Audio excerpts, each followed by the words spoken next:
Saya juga pernah ditanya orang yang sebetulnya ya agak kurang ajar, tapi tak anggap bodoh saja lah daripada dianggap kurang ajar. Hebatnya apa Gus? Quran mengatakan wakulu washrobu, sementara ini kitab suci yang sakral. Kenapa aja hanya bakas makan dan minum? Saya bilang orang bakas Alphard, bakas Mars, bakas planet Jupiter itu gak keren karena ndak bakas ndak mati. Tapi kalau orang ndak makan mati, berarti Quran membakas kebutuhan dasar manusia. Jadi mendesak, makan itu mendesak. Nah, kenapa harus dibahas? Dalam hukum dunia manapun yang namanya mengambil milik orang lain itu harus pamit. Semua alam ini milik Allah, sehingga kita boleh makan itu nunggu izinnya Allah. Maka Allah dulu yang ngetikan kulu, kamu boleh makan, baru kita boleh makan. Makanya Islam menganjurkan kita makan baca bismillah, itu pamit yang punya.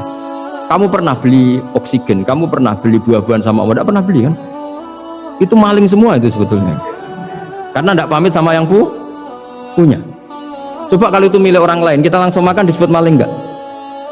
Sekarang kamu makan itu tanpa pamit Allah, kira-kira maling enggak? Kalau kita keras sebenarnya itu maling juga. Makanya kita dianjurkan baca bismillah. Untung Allah baik, enggak ngelaporkan ke polisi. Nah, di sini pentingnya kata kulu wasrobu, makanlah dan minumlah. Kalimat ini punya filosofi yang luar biasa.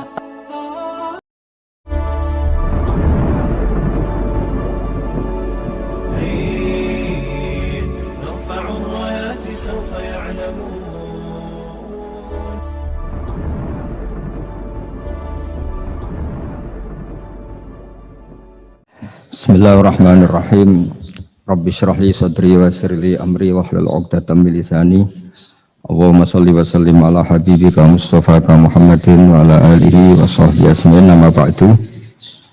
Yang kita hormati bersama Profesor Dr. Adi Wijaya selaku Rektor Telkom University. Di sini kita ditemani dan yang tentu kita hormati Habib Fikri Assegaf. Ada Bapak Kiki, ada beberapa teman tadi yang sudah disebutkan oleh moderator. Langsung saja sesuai tema bahwa kita akan menjadikan tauhid sebagai sumber inspirasi bangsa atau sumber kekokohan bangsa atau sumber ketahanan NKRI. Perlu dicatat bahwa di antara yang sering disabdakan oleh Rasulullah SAW adalah inna minal bayani la sikhron. Jadi penjelasan atau orasi atau argumentasi atau apa sajalah itu adalah bagian dari sihir. Sihir di sini maknanya itu sesuatu yang kayak hipnotis, tapi di sini dalam konteks positif. Dulu ketika periode Rasulullah Muhammad SAW itu pertarungan hak dan batil itu diolah pikir yang diterjemahkan oleh artikulatif atau sistem verbal. Memang ini agak aneh. Jadi kalau mukjizatnya Nabi Musa itu fisik itu misalnya melawan Fir'aun dengan kekuatan tongkat yang super dahsyat, sehingga Laut Merah dipukul sama tongkatnya Fir'aun, kemudian tongkatnya Nabi Musa kemudian bisa membelah jadi jalan, Fir'aun tenggelam. Begitu juga nabi-nabi yang lain ada kekuatan fisik yang bisa dilihat sebagai mukjizat. Tapi ketika Nabi Muhammad SAW jadi nabi, itu pertarungannya itu ke sistem rasional. Dan yang enggak rasional itu dijelaskan dengan satu penjelasan yang seakan-akan rasional. Ini yang agak jelimet. Sehingga ada wala talbisul haqqo bil batil. Jangan menyampur adukkan hak dengan batil. Saya beri beberapa contoh kejadian. Suatu saat itu ada orang kafir datang ke Rasulullah SAW. Kemudian bertanya, "Ya Muhammad, jika kambing itu mati betul, yang tidak disembelih, bangkel, itu yang mematikan siapa?" Karena Nabi itu orangnya ummi itu lugu, ya yang mematikan Allah. Terus jawabannya si orang kafir tadi, agama kamu itu aneh. Yang dimatikan Allah langsung haram, tapi yang lewat tangan-tangan manusia yang berlumuran dosa halal katanya. Sehingga terus jadi logika yang kok iya ya gitu. Harusnya yang dimatikan Allah langsung kan orisinil gitu. Sehingga orang terus terbelalak seakan-akan ini hebat gitu. Dan resikonya Nabi Habib Fikri, resikonya itu nggak boleh fahisan mutafahisan. Corong Jawa Nabi ora oleh cangkem elek, itu resiko. Andai kan Nabi boleh cangkem elek enak, nak halal ya pangan kon. Kalau itu baik ya silahkan makan ya. Tapi masalahnya Nabi tidak boleh seperti itu. Andai kan tidak Nabi kan gampang ya sudah kalau halal ya silahkan makan. Masalahnya Nabi tidak boleh apa? Nggak boleh berbicara kasar, nggak boleh berbicara buruk. Terus ada lagi beberapa kejadian yang seperti itu, yaitu masyhur suatu saat Sayyidina Ali didatangi seorang kafir juga Yahudi. Ali, kakimu angkat satu, diangkat sama Sayyidina Ali. Angkat dua-duanya, ya udah bisa. Gitu kok temanmu, maksudnya Nabi Muhammad mengklaim bisa naik langit, gitu aja kamu udah bisa. Jadi selalu pakai olah kata. Yang ketiga misalnya Muhammad, kita ini punya urusan banyak, punya problem banyak, dan Tuhan itu dianggap penyelesai problem, halul muskilat, yang bisa menyelesaikan problem. Pertanyaannya, kalau problem kita banyak, Tuhannya satu tidak cukup Muhammad. Kalau problemnya banyak, Tuhannya harus banyak. Sehingga ketika Nabi membawa tauhid, protes mereka, komplain mereka, aja'alal alihata ilahau wahida inna hadza la syai'un ujab. Masa Tuhan satu, wong problemnya banyak, urusannya banyak. Kalau urusannya banyak, Tuhannya harus banyak. Nah, karena olah pikiran seperti ini, sebetulnya bukan olah pikiran ini, hakikatnya olah kata, karena ini tidak mewakili hakikat.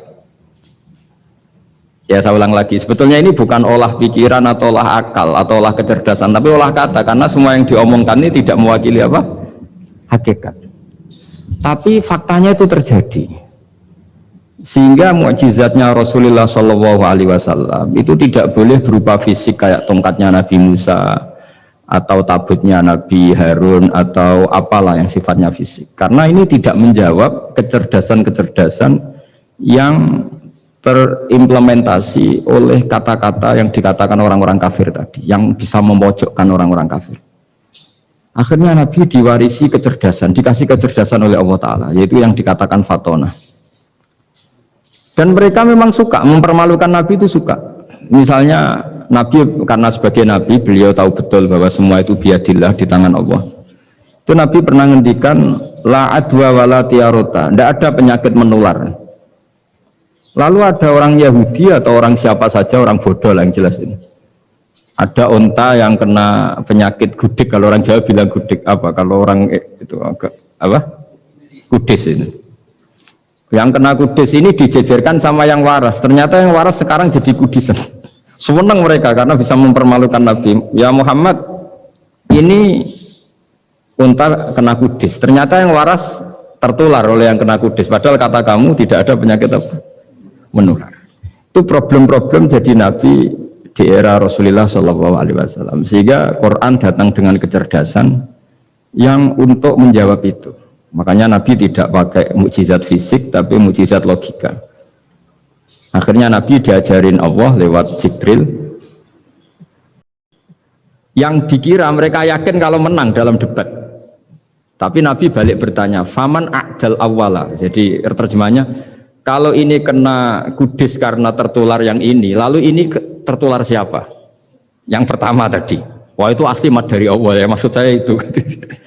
Jadi dia ingin contoh yang kedua yang tertular, dengan itu berarti ada penyakit apa? Menular. Tapi Nabi tanyanya faman a'dal awwala, lalu yang pertama kena kudis itu tertular siapa? Makanya kalau sekarang misalnya corona menular itu yang pertamanya dari siapa itu? Tidak tahu itu, ya tidak perlu tahu, tidak bidang kamu. Jadi ini saya mau cerita. Jadi logika-logika yang dibangun orang kafir itu sebenarnya bukan logika, tapi olah kata. Dan orang kafir itu paling pintar, karena mereka itu penyair. Penyair itu kalau sekarang modern mungkin mirip-mirip jurnalis atau mirip apalah. Bisa mengubah apa saja. apa yang sebetulnya baik dikesankan buruk atau sebaliknya. Sehingga ini menyusahkan karena Nabi harus ngendikan hakikat, harus mengatakan sesuatu yang nyata dengan bahasa yang benar, sementara mereka mengatakan kebatilan dengan penjelasan yang baik. Ini ribet kan? Sehingga dalam banyak percekcokan ya, itu susah dicari jalan tengah karena sama-sama mirip, kebenaran ini sama-sama mirip. Jadi misalnya yang masyhur dalam satu peristiwa besar, konflik antara Sayyidina Ali dan Sayyidina Muawiyah, itu konflik yang nggak bisa dihindarkan gara-gara kalimat, gara-gara kata-kata. Makanya sekeras-kerasnya pedang atau senjata itu masih keras apa? Kata-kata atau polemik lah atau apalah. Karena sekarang itu agak susah membahasakan. Ketika konflik Ali dan Muawiyah itu ada orang bilang, ya sudah, nahkum bi kitabillah. Sudah sekarang kita kembali ke kitabillah. Itu mereka megang mushaf. Mushaf ini yang saya pegang namanya mushaf. Seakan-akan itu benar karena orang Islam harus kembali kepada kitabullah. Pertanyaannya lalu Ali kata Ali, fadharabal mushafa biyadihi. Sayyidina Ali nepuk mushaf ini keras sekali. Sal hadal mushaf kata Sayyidina Ali. Kalau kita harus kembali ke Quran, coba tanya ini. Mushaf ini ya, mushaf seperti milik saya ini. Akhirnya orang-orang Khawarij bilang, innama huwa warakun wa madadun. Itu hanya kertas sama tulisan. Bagaimana mungkin kita bertanya? Pas itu adalah orang Khawarij itu orang yang nggak mau ngakui Ali, juga nggak mau ngakui Muawiyah. Dan Sayyidina Ali sama Sayyidina Muawiyah sudah sadar mau bikin mediator, mau bikin solusi jalan tengah. Jadi sebenarnya dua beliau itu orang baik, gara-gara diprovokasi orang Khawarij terus jadi bentrok. Orang Khawarij bilang nggak ada Ali, nggak ada Muawiyah, yang ada adalah kitabullah, yaitu mushaf. Benar, secara zahir benar, memang orang Islam harus kembali ke mushaf. Tapi Sayyidina Ali pinter, sal hadal mushaf. Kalau gitu tanyakan mushaf itu. Ketika Sayyidina Ali dan Sayyidina Muawiyah sudah sepakat bikin perdamaian. Akhirnya singkat cerita, innama huwa rakun wa wadadun, kata orang-orang Khawarij itu hanya kertas dan pena. Kenapa bisa disuruh atau diminta jawaban? Terus kata Sayyidina Ali, enggak bisa toh kamu tanya mushaf, ya enggak bisa. Makanya tanya saya katanya. Akhirnya Sayyidina Ali memberi penjelasan, wa in khiftum shiqaqa bainihima fab'asu hakaman min ahli wa hakaman min ahliha. Jika dua mempelai suami istri itu ngalami konflik, di mana-mana orang konflik roh raine serasa seneng nek. Kita kalau sedang marah, semuanya lah kalau sedang marah sama istri itu roh raine serasa seneng. Jadi sing ganteng kira ketok gantengnya, ketok elek etok. Sehingga kalau ngomongin anaknya, dasar nakal kok bapaknya gitu. Bapaknya gitu, nanti dasar cerewet koyo ibu Makanya alhamdulillah banyak anak kita yang mewarisi nakalnya bapaknya dan nakalnya ibunya. Karena sabdonya mesti seperti itu. Jadi anak kita ini korban cara ngomong kita. Maka kita tidak wali itu harus syukur karena omongannya nggak mandi. Itu kalau kita wali, itu anak kita jadi orang buruk semua. Karena kita ngomong dasar goblok kayak ibu Jadi ibu dasar nakal kayak bapak Berarti anak kita punya status goblok dan nakal. Tapi alhamdulillah yang ngomong itu tidak wali sehingga diabaikan saja sama Allah. Gak penting. Omongannya orang tidak wali itu tidak penting. Makanya tidak wali itu punya sisi positif. Kalau ngomong tidak ngefek. Tapi kalau wali itu direspon sama Allah langsung ya. Tapi kalau wali ya tidak ngomong gitu. Tapi. Jadi kalau orang nggak suka itu nggak boleh ketemu, karena tambah benci. Sehingga butuh mediator. Itu sudah. Ini termasuk ilmu psikologi Quran. Kalau orang sedang tidak cocok itu nggak boleh ketemu pakai apa? Mediator. Jika suami istri sedang konflik, itu sebaiknya seharusnya atau sayugyanya itu kirim mediator. Fab'atsu hakaman min ahli wa hakaman min ahliha. Iyurida islaha yuwaffiqillahu bainahuma. Terus kata Sayyidina Ali, wa amru ummati Muhammad a'zamu min amri rajulin wa imra'atin. Dan urusan umat Muhammad yang kita sedang konflik dengan kekuatan besar dan bisa pertumpahan darah, itu lebih ngeri timbang urusan suami dan istri. Itu saja solusinya mediator. Artinya sesepele itu urusan pribadi saja Allah menyuruh ada mediator. Apalagi urusan kita yang lebih dahsyat. Akhirnya mereka ngakui cara istimbat, cara ngambil kesimpulan Sayyidina Ali. Jadi ini masalah-masalah yang orang bilang seakan-akan benar. Sudah kita kembali ke Quran, kembali ke Quran. Quran yang mana? Wong kamu tidak paham. Lama-lama tanyanya cetakan mana ini? Ribet kan? Makanya saya ini bikin gerakan besar-besaran yang dulu saya ngaji tafsir lama sekali dengan Mbah Mun. Ngaji sama bapak saya, sekarang alhamdulillah sering diskusi sama Pak Quraisyab karena kita ini butuh dan saya punya teman akrab Gus Zofur juga doktor tafsir. Ya kalau kamu ingin tak sebut ya punya teman kalian semua untuk mengkaji apa? Tafsir. Itu memang kita butuh. Karena Quran itu teks. Teks itu harus difahami ahlinya karena tapi ketika orang ngomong ayo kita kembali kitab buah, kembali ke kitab buah itu kembali yang apa? Terus tentang apa? Sehingga banyak orang yang entah saking angkuhnya, entah saking benarnya tidak tahu. Saya tidak mau kembali kepada Quran. Kenapa? Saya tidak pernah keluar, saya di situ. Kembali itu kan sudah keluar baru kembali. Itu entah saking angkuhnya, entah saking benarnya tidak tahu. Mau kamu katakan angkuh yang masuk akal? Saya tidak mau kembali. Saya tidak pernah keluar. Memang saya sudah di situ. Benar mana? Bisa jadi ya sudah ini itu wilayah yang nggak jelas itu. Tapi bahwa mukjizatnya Nabi itu menerangkan sesuatu yang kayak iya kayak enggak. Karena orang kafir itu pintar mengemas kebatilan sebagai kebenaran. Jadi enak zaman Nabi Musa ngadepi Fir'aun yang karuan salah. Nabi Muhammad itu enggak ngadepi satu komunitas yang mereka punya jargon yang seakan-akan benar. Misalnya Ka'bah itu sakral, Baitullah. Orang kafir itu percaya keramatnya Ka'bah, percaya. Sehingga mereka kalau bikin berhala itu harus dekat Ka'bah, bentuk barokah Ka'bah. Gak kurang ajar gimana? Maka berhala-berhala itu paling banyak di dekat Ka'bah, karena supaya apa? Dapat barokahnya Ka'bah. Ribet kan? Kamu kafirkan tuh percaya barokah Ka'bah, tidak dikafirkan itu kurang ajar. Ka'bah kok jadi ruwet, ribet banyak ngadepi.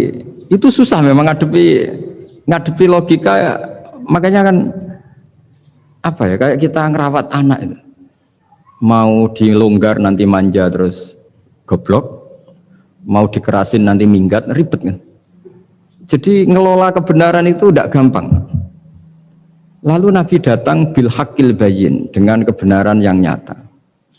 Dimulailah dari surat diantaranya lam yakunil ladzina kafaru min ahlil kitab wal musyrikin munfakina hatta ta'tiyahumul bayyinah. Bayyinah itu siapa? Rasulun minallah yatlu suhufam mutahharah. Orang-orang kafir baik berkategori ahli kitab yaitu Yahudi Nasrani maupun yang berkategori orang-orang musyrikin yaitu orang-orang yang menyekutukan Allah yang non samawi, yang tidak punya kitab samawi. Itu tidak mau tercerabut, munfakin itu tidak mau tercerabut dari akar mereka hatta ta'tiyahumul bayyinah, sehingga datang kebenaran yang begitu nyata, begitu jelas. Saking jelasnya siapapun mau tahu dan nggak bisa dibatalkan oleh apapun, termasuk oleh perilaku sosial. Siapa itu? Rasulun minallah yatslu suhufam mutahharah, itu yaitu Rasulnya Allah yang membaca lampiran-lampiran suci, yaitu Quran. Sehingga Nabi datang dengan analogi pembanding. Orang-orang yang berpikir Tuhan harus banyak karena urusan itu banyak, problem banyak. Lalu Nabi bikin analogi. Andaikan kamu sebagai pembantu yang punya majikan banyak, perintahnya beda-beda, kamu mau enggak? Ya enggak mau, enggak enak Muhammad kalau punya bos banyak, perintahnya beda-beda, semuanya egois harus dituruti, enggak mau. Enak mana sama punya majikan satu? Enak satu Muhammad. Ya sudah, Tuhan kamu itu majikan kamu. Kalau banyak-banyak bingung kamu, perintahnya banyak nanti. Terus mereka mau, ya sudah Tuhannya satu saja. Jadi karena mereka mau tidak mau, harus berpikir kalau Tuhan banyak berarti perintahnya banyak, memuaskan satu Tuhan dibenci Tuhan yang lain, memuaskan yang lain dibenci yang lainnya, pokoknya ribet.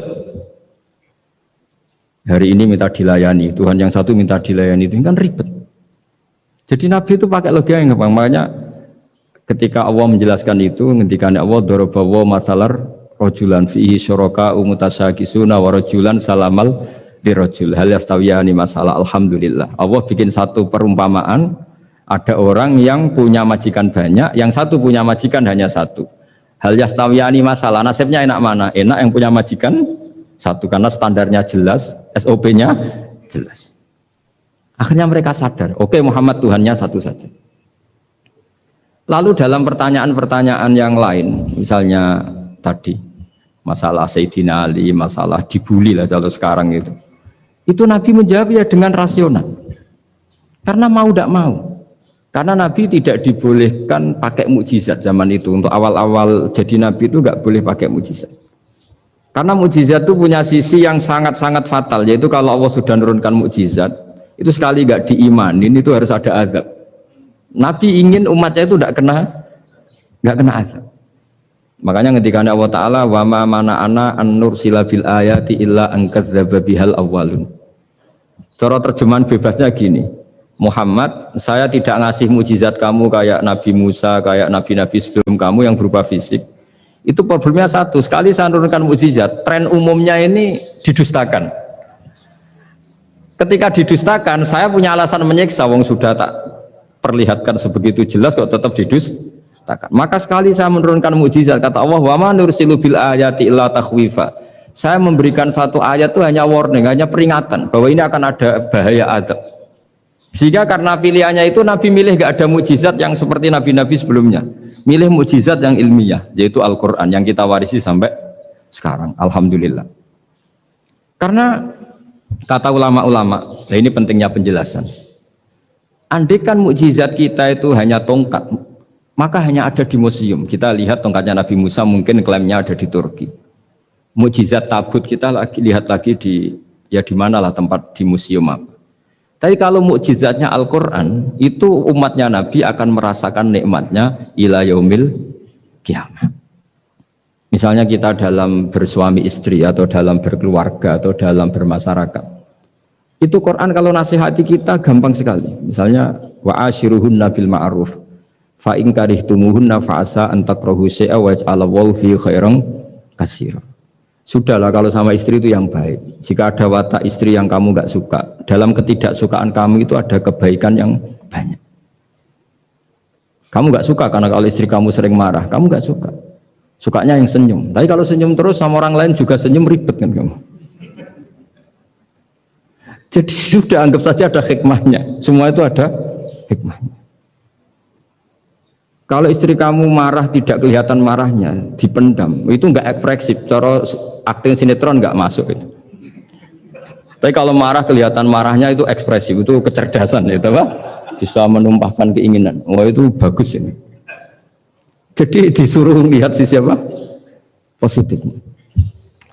Imam Syafi'i itu pernah ketemu seseorang yang di depan beliau cium tangan hormat. Suatu saat dikasih tahu sama santrinya yang lain, orang yang mencium kamu wahai Imam Syafi'i itu di belakang ngerasani kamu, bully kamu. Kata Imam Syafi'i, baguslah. Kenapa? Berarti saya wibawa, di depan saya tidak berani. Jadi enteng saja. Beliau dikasih tahu, tetangga kamu banyak yang benci engkau ya Imam Syafi'i. Baguslah, tidak akan utang saya. Justru yang kenal-kenal itu yang utang-utang itu. Jadi enteng terus. Jadi dunia ini dianggap gampang saja. Coba kalau istri kamu sedang rukun sama sedang marah itu murah mana? Murah marah. Kalau rukun minta ke mall pusing. Jadi ulama dulu itu murah mana? Marah sama rukun. Kalau sedang harmonis minta kemana? Mahal kan? Kalau pas marah. Jadi ulama dulu itu lucu, apa ya? Gampang sekali nanggapin sesuatu itu. Imam Abu Hanifah itu kalau ketemu yang utang beliau itu dia yang sembunyi karena malu. Kalau kita kan enggak, yang sembunyi yang utang. Kalau Abu Hanifah enggak, yang sembunyi itu Abu Hanifah. Kasihan dia malu kalau ketemu saya, kan masih punya utang saya. Itu kalau kamu ingin jadi wali itu gitu. Kalau ketemu yang utang kamu yang lari. Itu bisa bank tutup karena yang lari yang utangin. Dalam cerita-cerita wali itu unik-unik. Robi Adawiyah itu pernah kemalingan, itu beliau sembunyi. Malingnya nyari apa, dia sembunyi. Habis itu ditanya, kenapa engkau sembunyi? Sama lu sama malingnya, karena rumah saya nggak ada yang bisa dimaling karena karena tidak punya apa. Jadi Ini kalau berpikir rasional kan ada Habib Fikri bahasa rasional. Ini tak latih berpikir yang agak rasional. Nah, Nabi itu diutus dalam kondisi masyarakat yang rasional. Sehingga repot. Dan yang tidak rasional itu punya kecakapan olah kata sehingga seakan-akan rasional. Makanya ada kalimat terkenal di kalangan ulama, kalimatu haqqin urida bial batil. Omongannya benar, tapi maksudnya tidak benar. Kayak tadi, la hukma illa lillah. Tidak ada hukum kecuali yang ada di Quran. Tidak ada hukum kecuali yang diturunkan Allah. Pertanyaannya, apa itu? Ya Quran. Lah iya apa? Makanya kata Sidina Ali, ya sudah, sal hadal mushaf. Tanya mushaf kamu. Wah ya tidak bisa, itu kan hanya kertas sama tulisan. Makanya tanya ulama, kata Sidina Ali. Nah Quran itu balwa ayatum bayinatun fi suduril ladzina utul ilm. Quran itu begitu jelas sebagai solusi, tapi di hatinya orang yang punya ilmu. Sehingga kemudian lahir beberapa generasi tauhid. Yang paling masyhur dimulai tauhid itu yang masyhur ya, itu adalah ketika ada orang namanya Muhammad bin Jubair bin Mut'im. Itu bapaknya Muhammad ini namanya Jubair bin Mut'im. Itu dia orang kafir, masih kafir. Dia datang ke Madinah itu untuk negosiasi tawanan perang Badar. Dulu beberapa orang yang negosiasi sama Nabi itu ya nunggu di masjid. Singkat cerita, Nabi sholat maghrib baca surat Wattur wa kitabim mastur fi raqim mansur wal baitil ma'mur was saqfu fil marfu wal bahril masyur.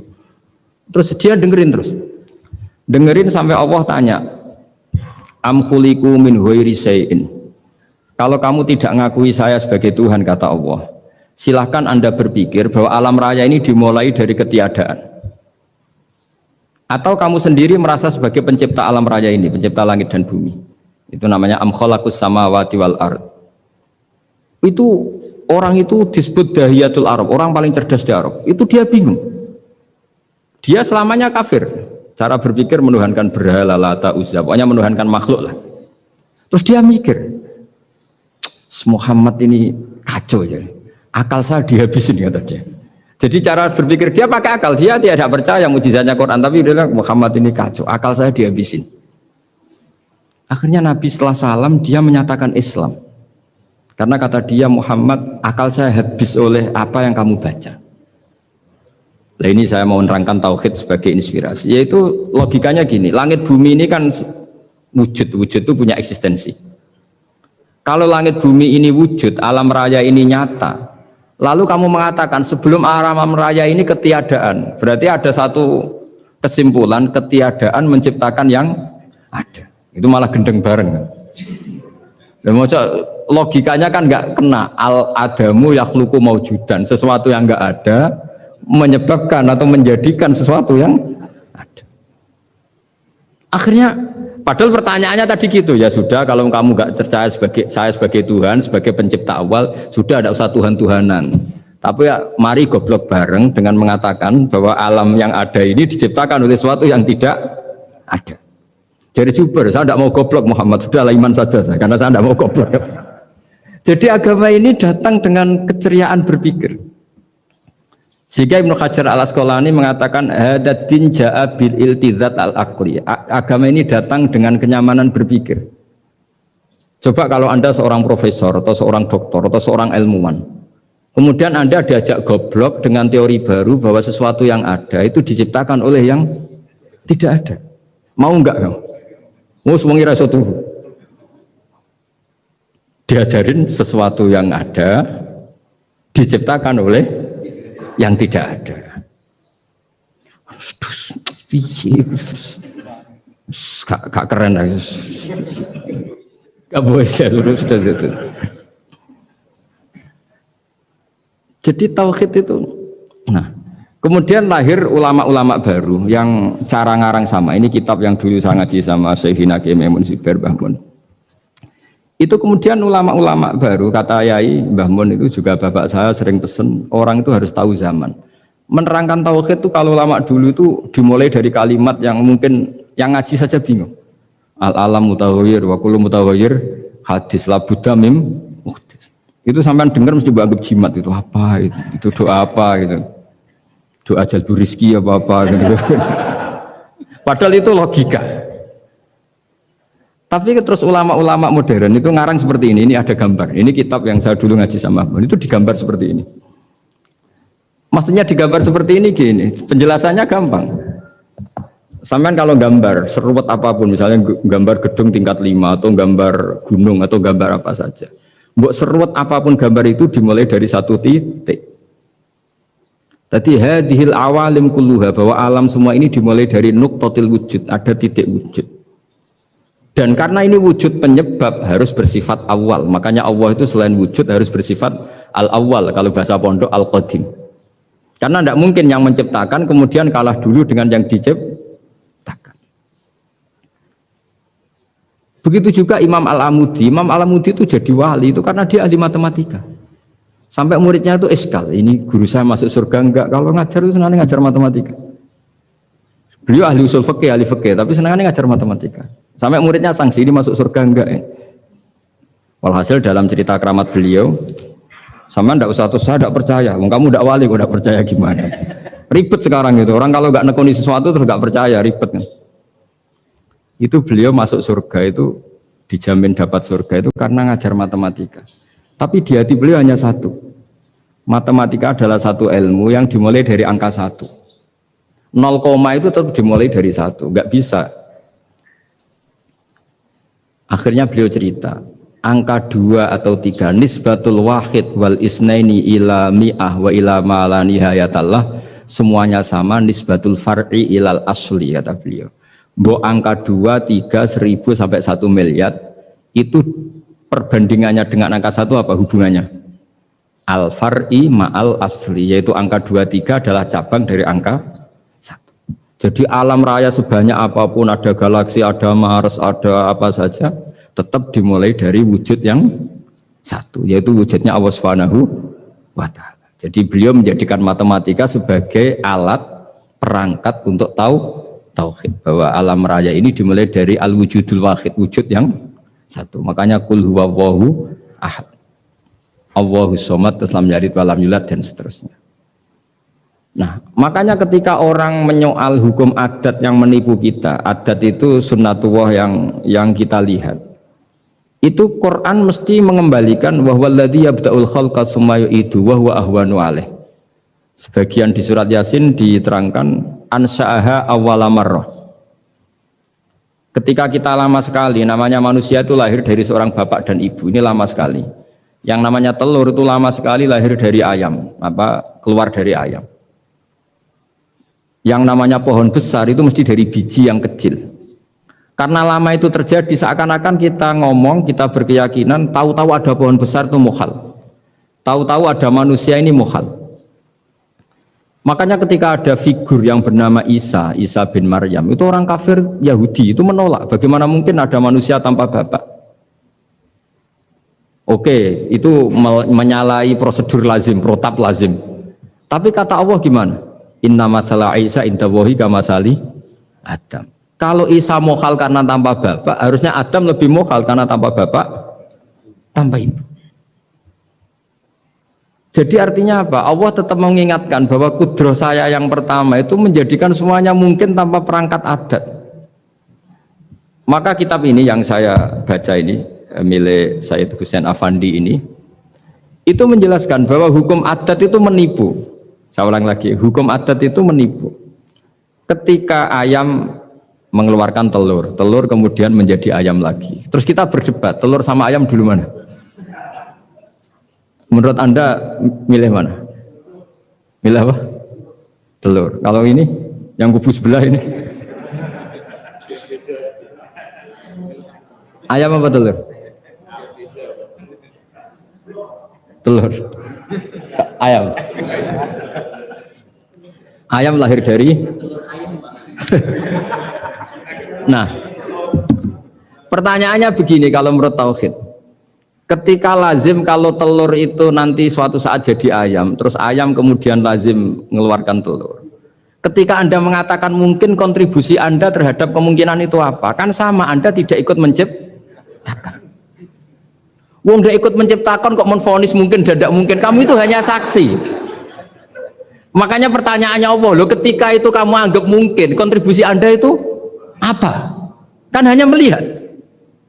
Kamu sendiri tetap tidak mampu bikin telur, Anda juga tidak mampu bikin ayam.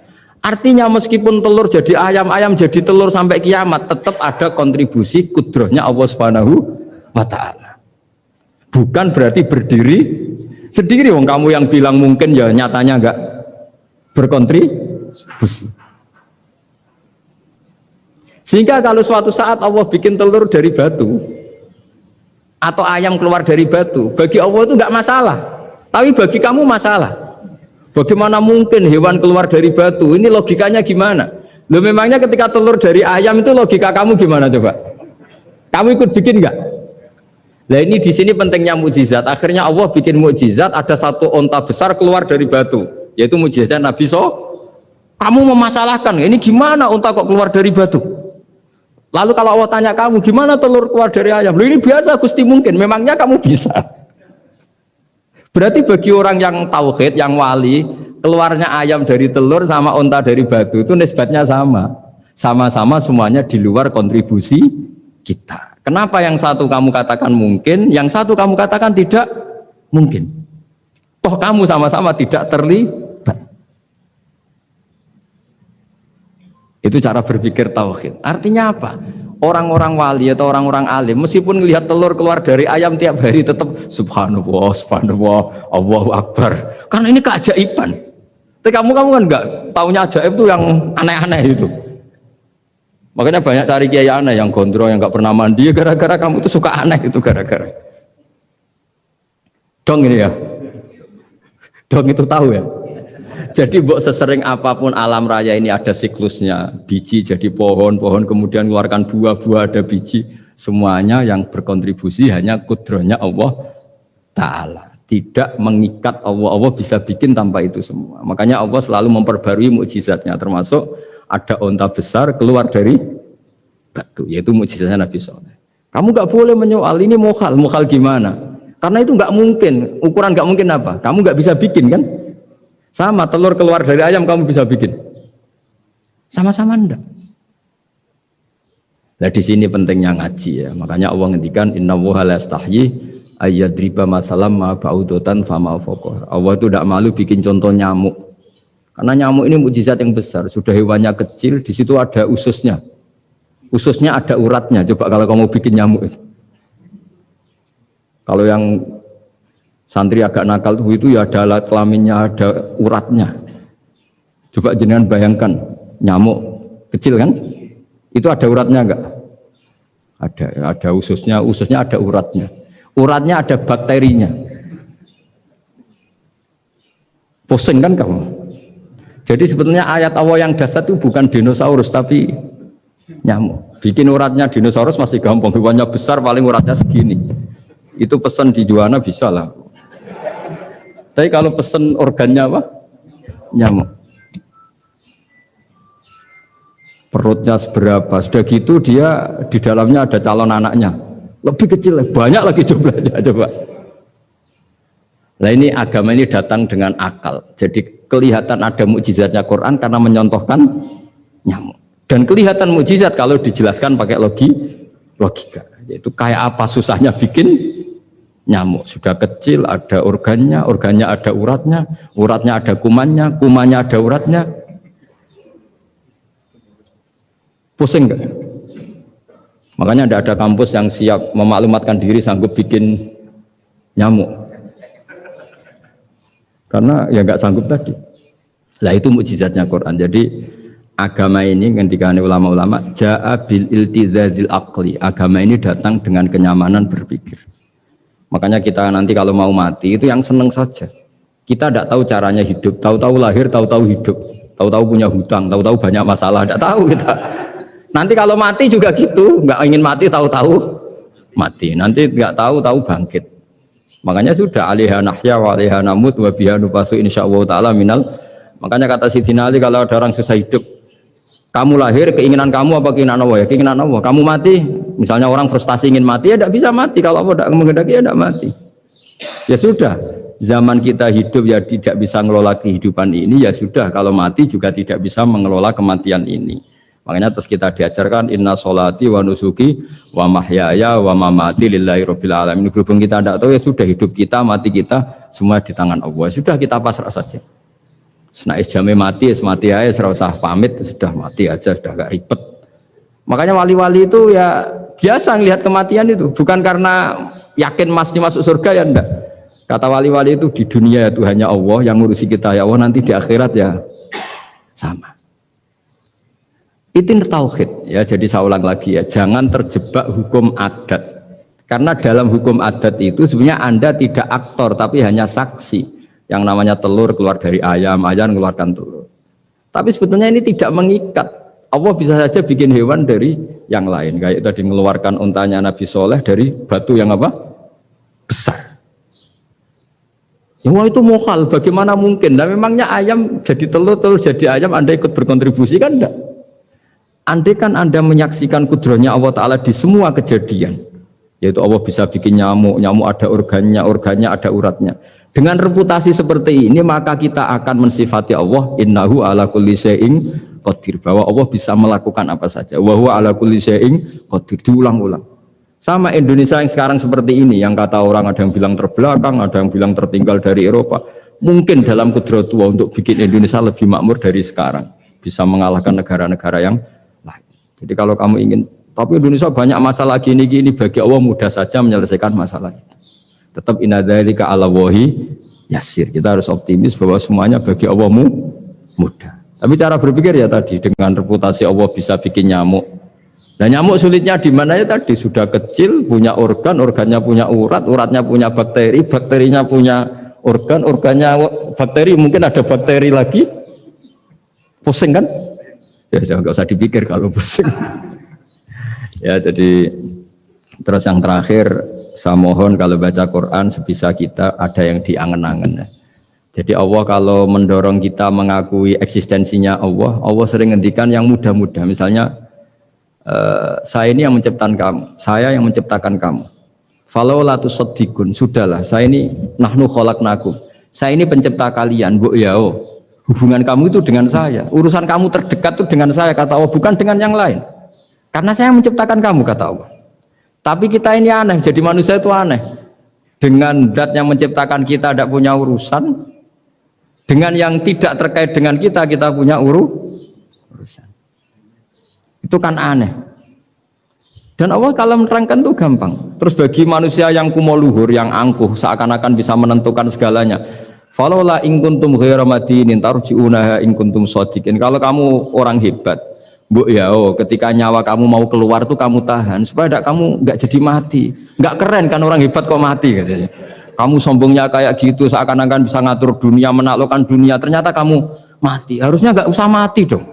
Kata Allah, falaula in kuntum ghairu madinin tarji'unaha in kuntum shadiqin. Makanya falaula idza balaghatil khulqum wa antum khina idzin tanzurun. Mbok ya orang-orang yang keren, yang merasa hebat, yang biasa ngatur dunia, mbok ya ketika mati itu jangan mau. Ya, ini sensitif wilayah.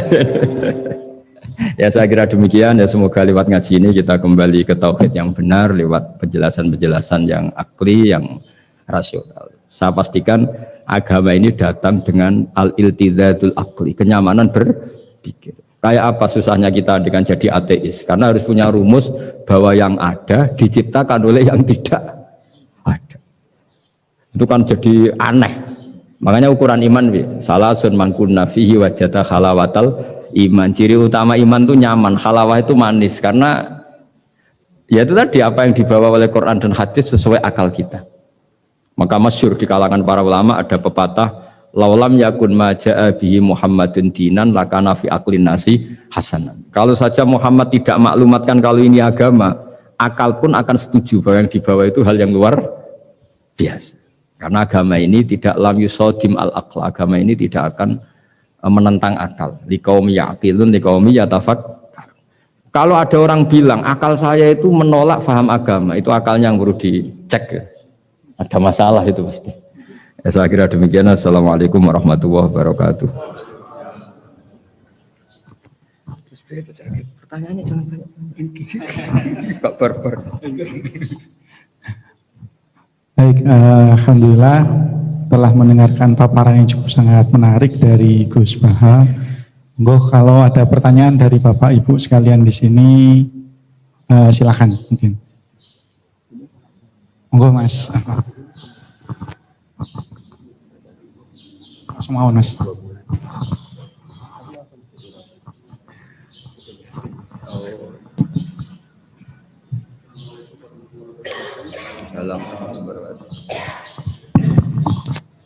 Gus badhe tanglet.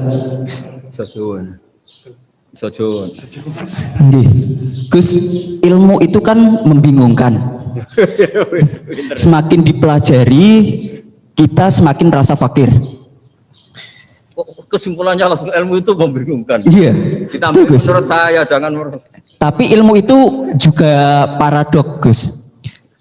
Semakin dipelajari, kita semakin tahu, semakin ingin membaca, tapi kadang kita juga merasa takut dengan ilmu itu sendiri. Pertanyaan saya, apakah itu hal yang wajar, Gus? Oh, iya, bagus.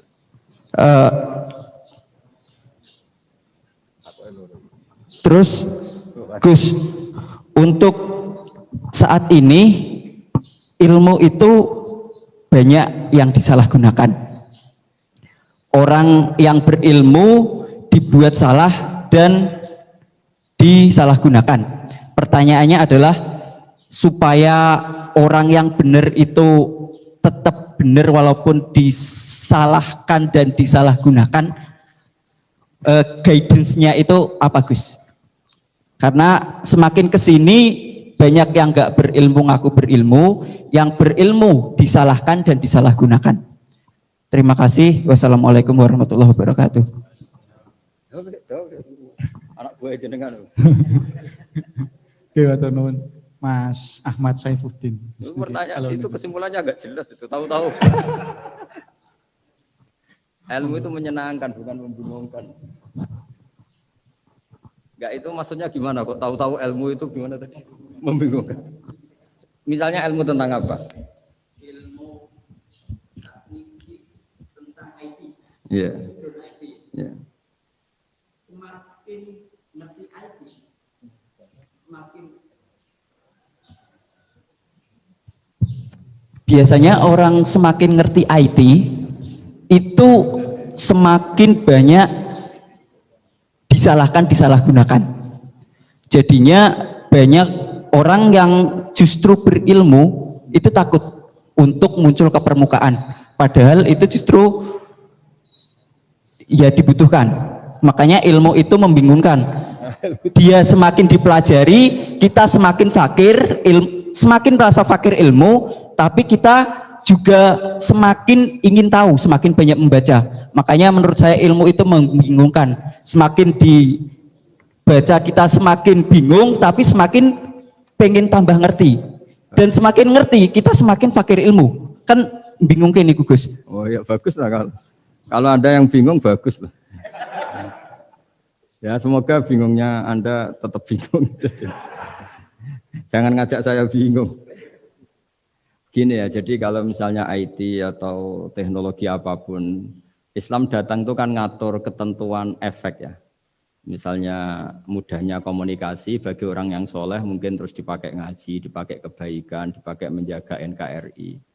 Bagi yang tidak baik, dipakai alat selingkuh, alat memecah belah bangsa, dipakai alat adu domba. Jadi Islam datang ya sudah ketentuannya, yang dipakai maslahat itu halal, yang dipakai madarat itu haram. Islam hanya ngajari itu, tapi bahwa penemunya yang menjadikan semuanya mudah. Dulu kita nelpon hanya dengar suara, sekarang pakai apa bisa tatap muka. Itu dianggap ilmu yang objektif, belum punya akibat. Nah nanti akibatnya tadi kalau nelpon yang apa itu, yang kelihatan wajahnya apa namanya istilahnya itu, video call. Kalau kamu sama guru kamu sama ibu kamu ya ibadah. Jadi kalau sama selingkuhan kamu ya dosa. Kan gitu. Islam hanya membahas itu. Tapi nanti ya kan memang hukumnya hanya itu kan. Kalau dipakai positif ya bagus, kalau dipakai negatif ya buruk. Nah, Islam tidak boleh terus disalahkan. Ini akibat teknologi maka orang mudah selingkuh. Sebelum ada teknologi yang selingkuh juga sudah banyak. Sekarang ngaji gampang karena ada apa telekonferensi gini-gini. Mulai dulu yang suka ngaji, yang ngaji gampang karena kadang kiai ya tetangganya. Nggak jauh-jauh juga banyak orang bener. Jadi ini kan urusan niat. Meskipun semuanya mudah, kalau nggak ada niat juga susah. Tapi saya kecewa dengan Anda karena mengatakan ilmu membingungkan. Ini saya. Tapi ya bagus lah. Orang jujur itu bagus. Hanya karena beliau bingung, yang aku bingung kan bagus. Jadi nilainya dijujur tadi. Tapi andaikan saya sebagai ilmu itu nggak terima diberi status membingungkan tadi itu. Tapi kalau kita yang ngaji tauhid, ngaji hikmahnya Allah. Semua yang diciptakan Allah itu ada hikmahnya. Misalnya Allah menciptakan manusia itu sebagai pemalas, itu bagus. Bagusnya begini, kalau di bab ibadah pemalas itu buruk.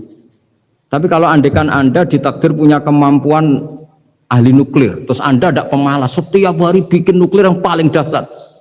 Pertama hanya bisa menghancurkan Hiroshima dan Nagasaki, suatu saat bikin yang se-Asia, lama-lama bikin yang seluruh dunia. Lama-lama saking cerdasnya, pertama butuh bahan besar, lama-lama hanya kecil, ribet kan. Barokahnya pemalas,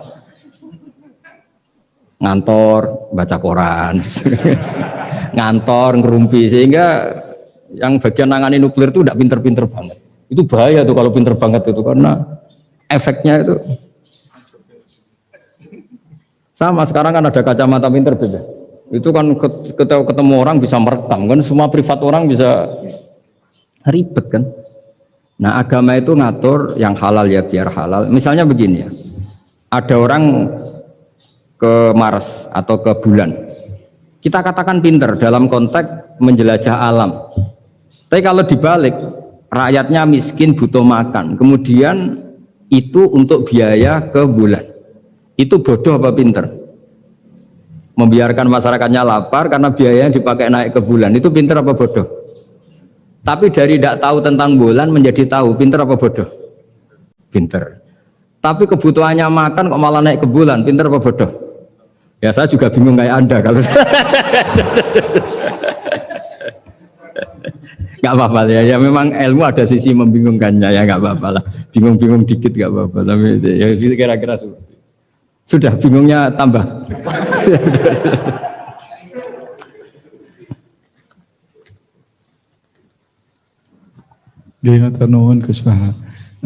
Berikutnya monggo Mas Afif nih, Afif Khairul Hidayat. Oh, itu yang undang malah tanya.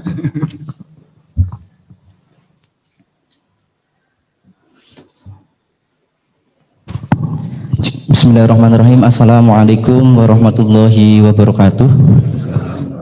Terima kasih atas kesempatannya. Gus Baha izin bertanya, bagaimana cara paling efektif membendung pemikiran-pemikiran neo-khawarij di lingkungan kampus? Matur suwun. Wassalamualaikum warahmatullahi wabarakatuh.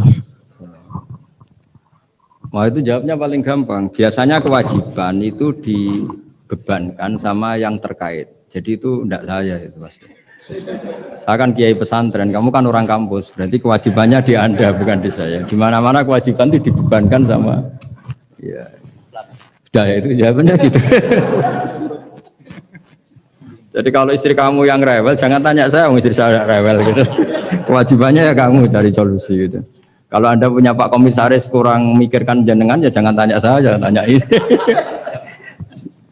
Begini ya, sebetulnya kita juga kadang salah mengkategorikan. Ada neo-khawarij, ada Islam ekstremis, ada moderat.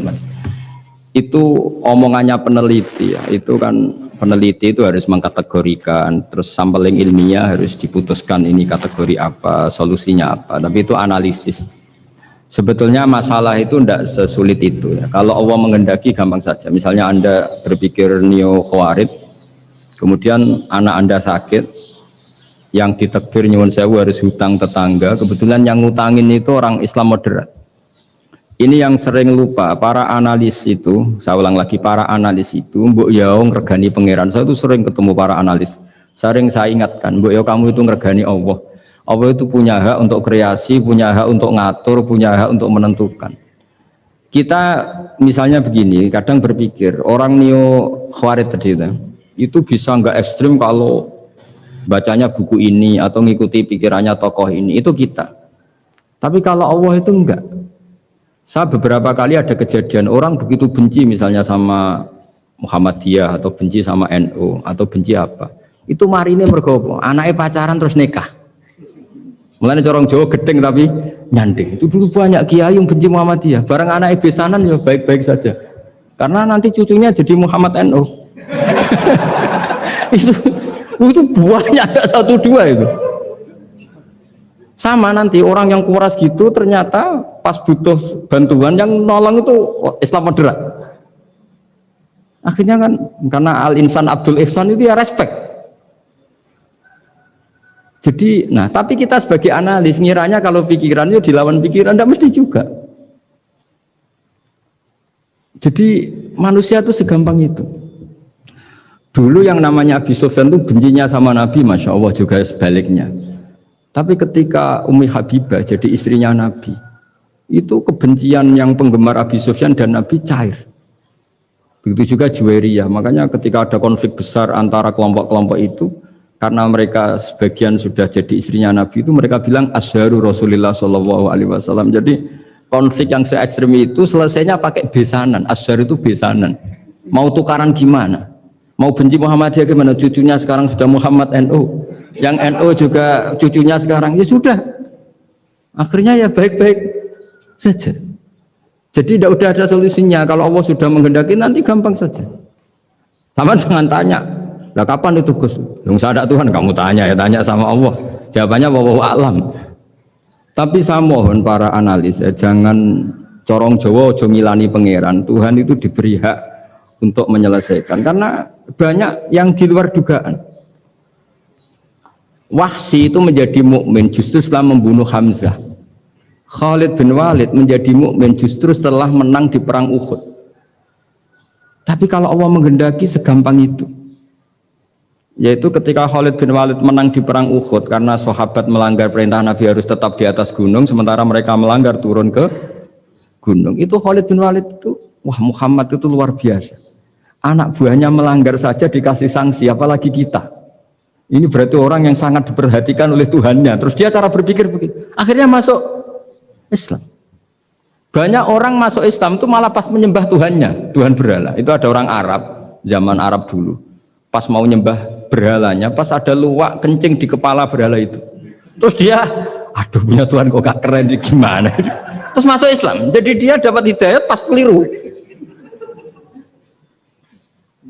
Kalau dalam cerita kewalian ya Sunan Kalijogo itu, dia jadi muridnya Sunan Bonang. Kenalan pertama karena begal Sunan Bonang. Pas begal malah jadi murid. Jadi kalau Allah itu punya sekian cara. Kadang kiai itu gak bisa mengislamkan orang, tapi banyak mahasiswa punya pacar non muslim itu yang islamkan pacarnya. Ribet kan kalau sudah mau apa coba itu memang. Ya sudah, Allah itu diberi hak ya tetap Allah sebagai Tuhan itu tidak usah. Mbah Mun itu diantara yang sering dikatakan beliau itu, dulu saya juga agak protes dengan tanda kutip, tapi beliau ngendikan ya saya sami'na wa ata'na. Kata beliau gini, hak sok itu sing gawa agama nang Indonesia itu pegawai negeri ya. Yang bawa agama kemana-mana itu pegawai negeri ya. Saya sempat protes. Lah santri bah, mau santri karuan mau santri. Tapi setelah saya jadi kiai, ya bebas. Setelah saya jadi kiai, ini kan sudah jadi kiai betul, sudah jadi kiai betul. Tanpa SK kan kiai. Kalau komisaris pakai SK, kalau kiai itu nggak usah SK. Setelah saya jadi kiai itu sering ada tamu dokter, ada tamu tentara, ada tamu pegawai-pegawai negeri. Itu bilang, saya ini dokter, karena saya dokter. Kadang datang di pedalaman Papua, NTT itu kan atas nama dokter, yaitu di puskesmas desa-desa tertinggal. Karena mereka muslim berkebutuhan Islam, yaitu ada sholat, ada masjid, akhirnya dibikinkan. Dan orang ke sana, orang di sana yang mau apa coba? Wong itu negara. Coba kalau yang datang kita sebagai kiai, dianggap misionaris kan? Artinya begitu juga di Belanda misalnya, atau di New Zealand atau di Jerman. Saya punya banyak kawan yang duta di kedutaan. Gara-gara persahabatan mereka duta besar, mereka muslim. Gara-gara muslim berkebutuhan bikin masjid. Akhirnya di negara-negara non-muslim juga banyak masjid, dibikin kedutaan, dibikin mahasiswa. Nah, tapi kalau kita jadi analis, mungkin kita hanya agama ini diajarkan oleh ulama, dibawa oleh santri. Tapi tidak seperti itu. Nyatanya Allah dengan kehendaknya bisa saja menyalurkan agama ini lewat PNS, lewat macam-macam. Jadi Allah itu maha kuasa. Makanya kita ini hanya bersaksi bahwa innallaha ala kulli syai'in qadir. Nah kita sebagai kiai memang bantu mengenalkan ahkam fikihnya yang detail-detail itu. Tapi kalau yang menyebarkan Islam itu Allah punya cara. Saya kemarin pas ketemu Habib Quraisy, di antara yang diceritakan itu, orang Inggris itu kadang kenal Islam itu ya lewat Muhammad Salah itu, pemain bola itu. Karena mereka tidak ingin ngamati kiai, yang ingin diamati pemain bola. Jadi pertama, itu orang Prancis itu tidak benci Islam itu gara-gara Zainuddin Yazid Zidane itu. Zizou itu loh, itu namanya Zainuddin Yazid. Yazid Zainuddin, kena bahasa Prancis jadi Zinedine Zidane. Itu dulu imigran dari Aljazair itu dibenci sama orang Prancis. Tapi setelah yang membawa Prancis juara itu adalah seorang Zidane. Itu terus mereka agak benci Islam karena yang membawa kebanggaan Prancis juara dunia. Apalagi kalau nggak salah pas itu ada 3 pemain Muslim Prancis. Orang ngira orang Prancis tidak benci Islam kan nunggu toleransi beragama lewat buku-buku toleran. Ternyata enggak, karena pemain bola aja Pak. Kalau mau mengendaki sampai jurnal-jurnal di Prancis setelah juara dunia siapa bisa membenci orang Aljazair? Mereka harga kita, mereka martabat kita. Padahal dulu pandang sebelah. Dulu itu orang di Inggris, pemain Inggris itu kalau mau sholat susah, mau puasa susah. Terus mereka ingin minta hak puasa kalau musim puasa. Tapi menjadi mudah di luar dugaan. Manchester City dibeli Sulaiman Al-Fahim. Ya sudah, mau apa coba manajernya yang punya muslim. Nah, larang sholat tak pecat kan? Ya akhirnya ya malah ada masjid. Pelatihnya kalau ada yang puasa gitu, monggo dari akan mau apa coba. Segampang itu kalau Allah mengubah dunia. Makanya disebut ya muhawwilal ahwal hawil ahwalana ila ahsanil hal, ya muqallibal qulub sabit qalbi ala dinik. Ya udah, pokoknya semua itu ya kita ikhtiar tapi tetap yakin Allah yang punya cara. Dalam sejarah yang terkenal Islam masuk Indonesia itu tidak lewat ustadz, lewat pedagang. Versi ya sejarah yang terkenal meskipun banyak versi. Gara-gara ada pedagang, mereka muslim, mau tidak mau ya tetap berkehidupan muslim. Berhubung kehidupan Islam itu menarik, simpatik, akhirnya banyak yang menjadi Islam. Jadi ya sudah seperti itu. Ya saya kira demikian. Terakhir loh, super waktunya. Ya sudah.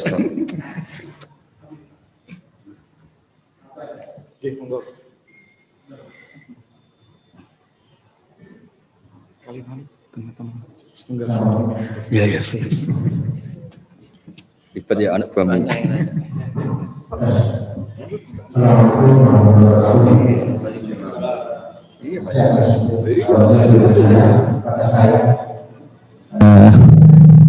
Gus Bah, saya mau tanya, tadi saya tertarik pada paparan tadi tentang masalah pengolahan emosi ya, kata saya sekitar itu ya.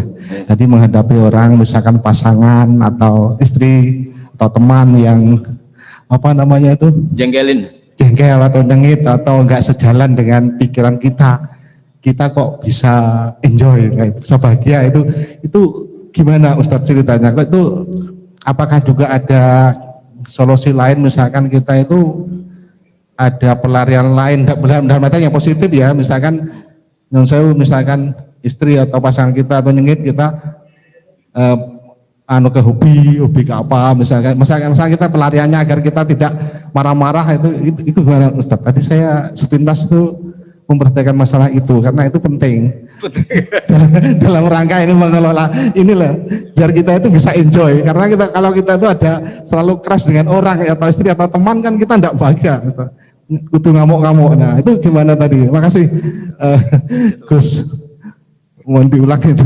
Ya. Assalamualaikum warahmatullahi wabarakatuh. Kamu didatangkan untuk ngulangi itu. Kalau enggak dipecat jadi moderator.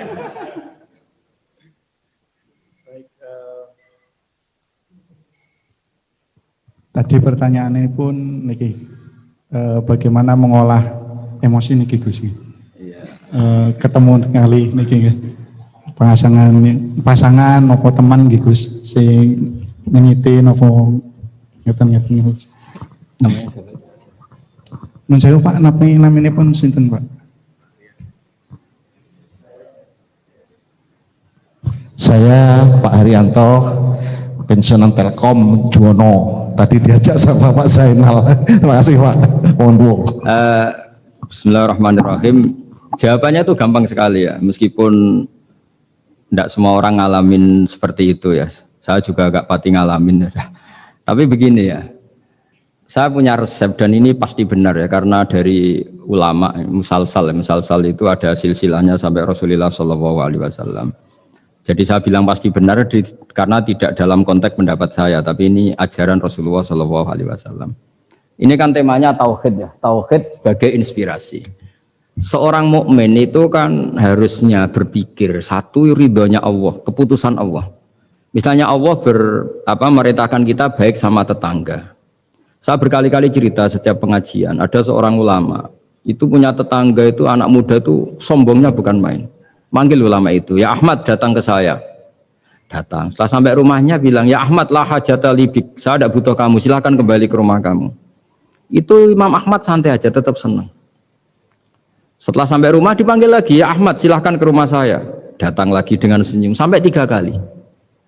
Ketika beliau ditanya sama pemuda tadi, kenapa Anda ada jengkel? Padahal perilaku saya jengkelin. Terus si imam tadi bilang, wahai anak muda, saya ini senang sekali melaksanakan perintah Allah. Allah bilang, kalau sama tetangga yang baik. Karena kamu ngundang saya senang karena nuruti perintah Allah. Kamu nyuruh saya kembali, saya senang karena memang disuruh nuruti perintah tonggo. Nyenengkan tonggo, menyenangkan tetangga. Jadi saya tidak ada hubungannya dengan kamu. Kalau kamu misalnya ada teman yang jengkelin, teman yang jengkelin misalnya namanya Zaid. Zaid itu manusia, makhluk. Kalau kamu ikut jengkel berarti Anda terdikte, terprovokasi oleh orang yang bernama Zaid yang statusnya hanya makhluk. Sementara Allah ngajari kita, wa ahsin man asa'a ilaika, berbuat baiklah sama orang yang berbuat buruk sama kamu. Berarti kalau kamu tetap baik, hubungan kamu dengan Allah. Kalau buruk berarti kamu didikte oleh Zaid. Bayangkan kalau Zaid ini orang yang nggak tamat SD, Anda seorang profesor, berarti anak SD bisa merovokasi profesor. Itu yang bodoh yang mana coba? Jadi ulama itu melatih. Jadi selain tadi, makanya Nabi itu punya ajaran yang memang berat ya.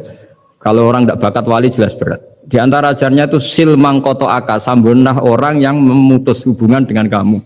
Wa ahsin man asa'a ilaika, berbuat baiklah sama yang berbuat buruk sama kamu. Itu memang berat.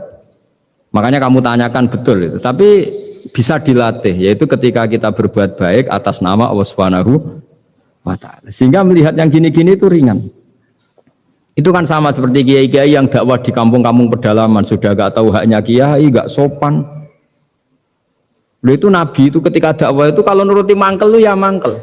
Nabi misalnya memberi satu janji, siapa yang datang ke saya akan saya kasih sesuatu yang menggembirakan. Itu orang-orang sebagian Bani Tamim bilang, ya Muhammad, sesuatu yang menggembirakan ya uang. Padahal Nabi mau menerangkan fadilahnya amal ini begini-begini, tapi pikiran orang-orang itu yang menggembirakan itu ya uang. Kalau kamu kasih uang ya kita gembira, kalau enggak ya enggak. Jadi, tapi ya tadi ya, selain dilatih dengan langsung iman, dilatih punya seni kayak Imam Syafi'i tadi. Orang itu gimana? Di depan jenengan sopan, tapi di belakang ngerasani, baguslah saya wibawa berarti. Jadi dianggap enteng saja. Saya pernah baca juga, ada orang ketika kaya temannya banyak, ketika miskin temannya yang dulu banyak, sekarang nggak ada yang jenguk dia. Terus lapor ke seorang Habib, ini gimana Habib? Ketika saya kaya teman saya banyak, ketika saya miskin dibiarkan sendiri, sekarang saya buruh di orang. Ya bagus gitu. Kalau teman kamu tetap main ke kamu dalam keadaan kamu buruhnya orang, mangkuli boto, mangkuli apa, malah kamu malu jadi tontonan. Mendingan mereka gak datang. Oh ya bagus, alhamdulillah. Jadi coba kalau kamu sudah miskin, teman-teman kamu tetap datang. Pas kamu buruh orang pasti bentak, malu nggak?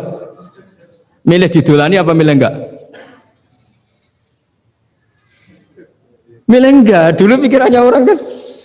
Jadi ulama dulu itu ngelola. Ya saya kira demikian. Ya dilatih. Terakhir. terakhir ini. Kamu sudah korupsi satu ini sudah. Katanya terakhir ini. Oke, niki sampun kata Gus, pertanyaan. Iya, nggak selesai ya. Sampun kata niki. Digabungkan ya Gus. Ya enggak bisa kalau satu ya satu. Curang ya. Niki pertanyaan paling dasar mungkin Gus. Pertanyaan pertama, perbedaan antara akidah sama tauhid Gus. Apa perbedaan antara akidah sama tauhid? Yang berikutnya. Oh, ada. Sudah ini. Pintar nyelip-nyelipin politikus. Enggak apa. Gus. Betul apa? Sudah selesai maksudnya. Satu setengah malih Gus. Gimana Bu? Soalnya kata nih. Satu B kan ya disuruh. Diistilahkan satu B. Satu B. Jadi satu A terus satu B. Niki kata enten 20 pertanyaan niki Gus teng Zoom niki Gus. Ya udah pilih mawon nggih. Satu aja. Perbedaan akidah kali tauhid.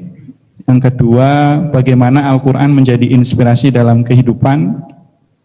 Berkesempatan di mondok pesantren sementara ada di antara kita yang belum merasakan mondok di pesantren, belajar ilmu Al-Qur'an, maka ada beberapa yang mengikuti orang yang berani menafsiri tapi keblinger. Jadi tafsir ayam kambing adalah ulama, atau ada yang khawatir menafsiri sendiri jadi salah. Mohon pencerahan dari Gus Bahar. Bismillahirrahmanirrahim. Alhamdulillah ini terakhir, semangat sekali saya sudah. Begini ya. Jadi kalau biasanya ini sering dipakai Pak Kures ya, sesuatu itu pakai madatul kalimah atau kosakata. Jadi kalau akoda itu dari ain qafdal maknanya mengikat, sehingga kalau kita transaksi disebut apa? Akad.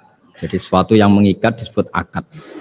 Kata turunannya bisa akidah, sesuatu yang sudah komitmen itu disebut akad atau akidah.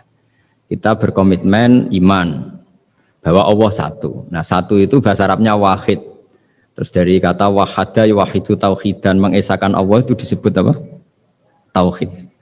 Nah, tauhid itu dimulai la syarikalah, bahwa tidak ada kekuatan di luar Allah yang sekuat Allah, disebut tauhid. Jadi akidah dan tauhid itu sama, akidah ya tauhid, tauhid juga akidah. Jadi itu sama. Makanya yang dikatakan Islam itu apa?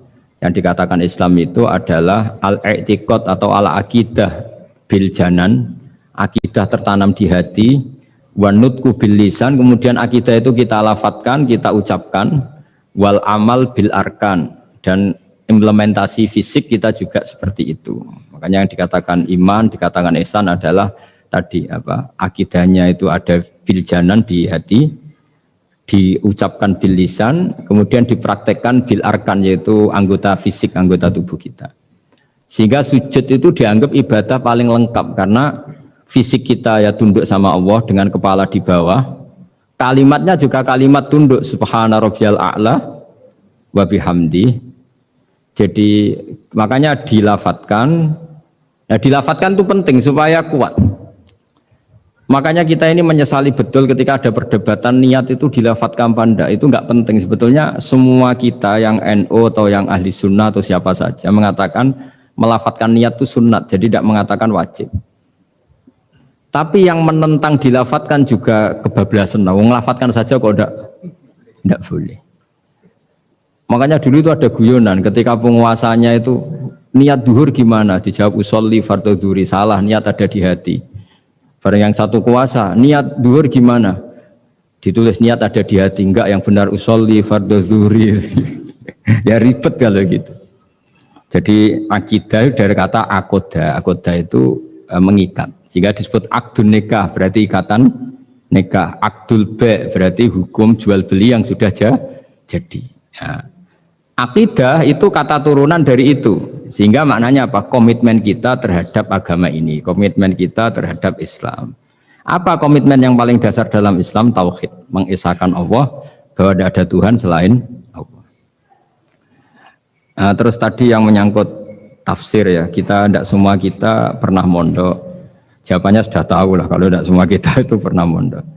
Tapi begini ya, pesantren itu dulu Itu tidak harus seperti ini yang di pondok saya atau di pondok-pondok yang lain.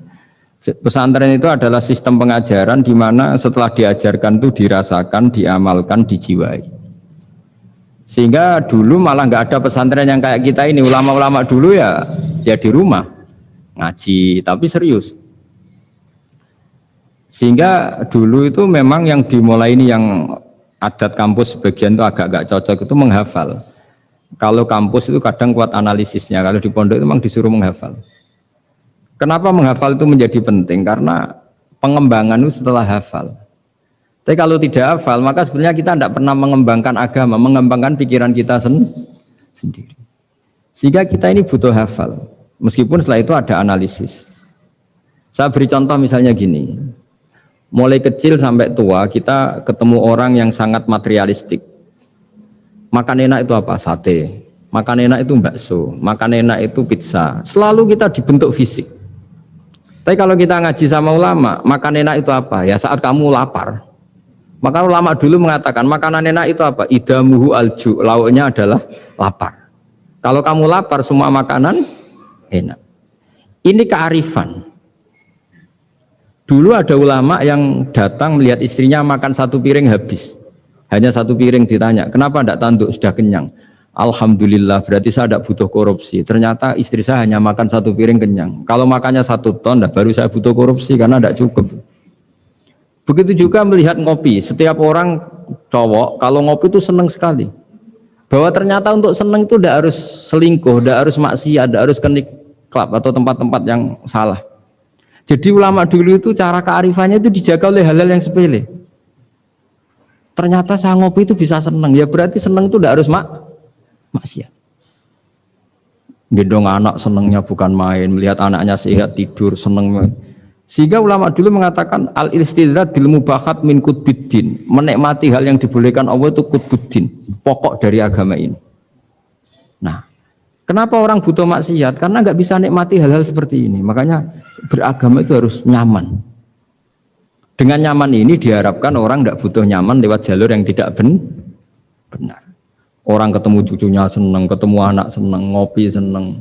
Hal-hal yang taat ya. Apalagi Rasulullah SAW dengan sholat tuh senengnya bukan main. Sampai beliau ngintikan wa qurratu aini fis sholat. Logikanya gampang. Kalau kita jagongan ya ngerumpi sama yang kita cintai seneng, apalagi ngerumpi sama Allah Subhanahu wa Ta'ala. Kalau boleh dibahasakan, karena sholat itu artinya kamu muamalah, munajat, jagungan, asik-asikan sama Allah Ta'ala. Rabbana lakal hamdu, engkau mempunyai segala puji yang di langit maupun di bumi, yang memenuhi langit dan bumi. Jadi itu yang harus jadi solusi bangsa ini. Coba misalnya malam-malam macet, andai kan malam-malam banyak yang tahajud, kan Jakarta itu tidak macet.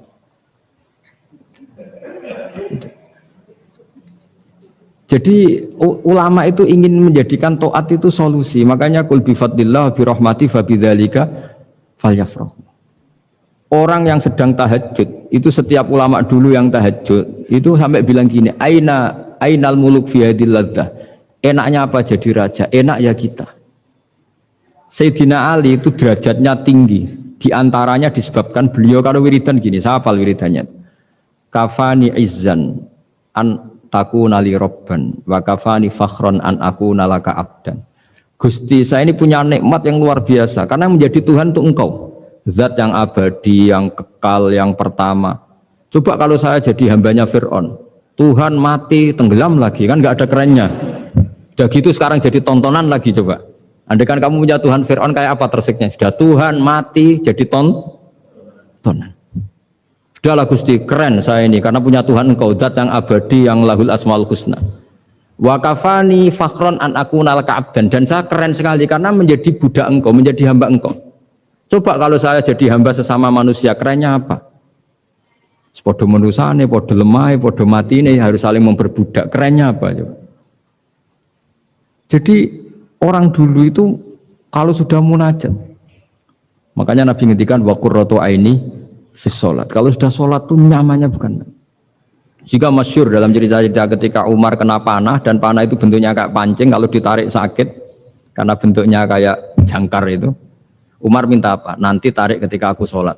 Ketika sholat beliau ditarik, beliau tidak kerasa. Dan itu harus dilatih. Ya tadi. Jadi, nah, Quran saya tanya orang yang sebetulnya ya agak kurang ajar. Itu harus ditafsirkan seperti ini. Kalau tidak, maka orang akan menanyakan, hebatnya apa Gus? Quran mengatakan wa kulu washrobu, sementara ini kitab suci yang sakral. Kenapa hanya bakas makan dan minum? Saya bilang orang bakas Alphard, bakas Mars, bakas planet Jupiter itu nggak keren karena nggak bakas nggak mati. Tapi kalau orang nggak makan mati, berarti Quran membakas kebutuhan dasar manusia. Jadi mendesak, makan tuh mendesak. Nah, kenapa harus dibahas? Dalam hukum dunia manapun yang namanya mengambil milik orang lain itu harus pamit. Semua alam ini milik Allah, sehingga kita boleh makan tuh nunggu izinnya Allah. Maka Allah dulu yang ngetikan kulu, kamu boleh makan, baru kita boleh makan. Makanya Islam menganjurkan kita makan baca bismillah, itu pamit yang punya. Kamu pernah beli oksigen, kamu pernah beli buah-buahan sama Allah, tidak pernah beli kan? Itu maling semua itu sebetulnya. Karena tidak pamit sama yang punya. Coba kalau itu milik orang lain, kita langsung makan disebut maling enggak? Sekarang kamu makan itu tanpa pamit Allah, kira-kira maling enggak? Kalau kita keras sebenarnya itu maling juga. Makanya kita dianjurkan baca bismillah. Untung Allah baik, enggak ngelaporkan ke polisi. Nah di sini pentingnya kata kulu wasrobu, makanlah dan minumlah. Kalimat ini punya filosofi yang luar biasa. Tapi andekan ini ditafsirkan orang yang nggak ngerti Quran, nggak ngerti tafsir, nggak punya adzauqus salim, rasa yang baik, maka memang ya ngomong Quran harus ahlinya, sehingga kualitas kulu wasyrobu itu luar biasa. Saya sering sujud syukur karena ayat itu. Ya Allah, betapa baiknya engkau mengizinkan kita makan rizkimu. Hanya modal baca apa? Bismillah. Sudah gitu oleh ulama dikatakan bismillah hanya sunat, kalau enggak juga enggak apa-apa, cuma sedikit kurang ajar lah ngomong. Tapi kalau kamu tidak ahlinya, maka terus malah tanyanya tadi, loh, Quran yang katanya hebat kok hanya bakas makan dan minum. Coba misalnya ke Mars itu hebat, coba sudah kamu ke Mars tanpa makan, tetap pokoknya itu makan. Ketika orang mau menjajaki, mau nempat di Mars atau Jupiter, pertanyaannya apa? Di sana ada air enggak? Ada makanan enggak? Penelitian pertama apa coba? Di sana ada makanan enggak? Iya kan? Yang pokok berarti apa? Makan. Itu kira-kira contohnya Quran yang dibaca ahlinya. Itu nanti dengan kualitas seperti itu, pemahaman seperti itu. Udah jangan macam-macam lagi. Kita ditutup pakai subhanallah. Alhamdulillah selesai juga ini. Dipekerjakannya selesai juga. Buatan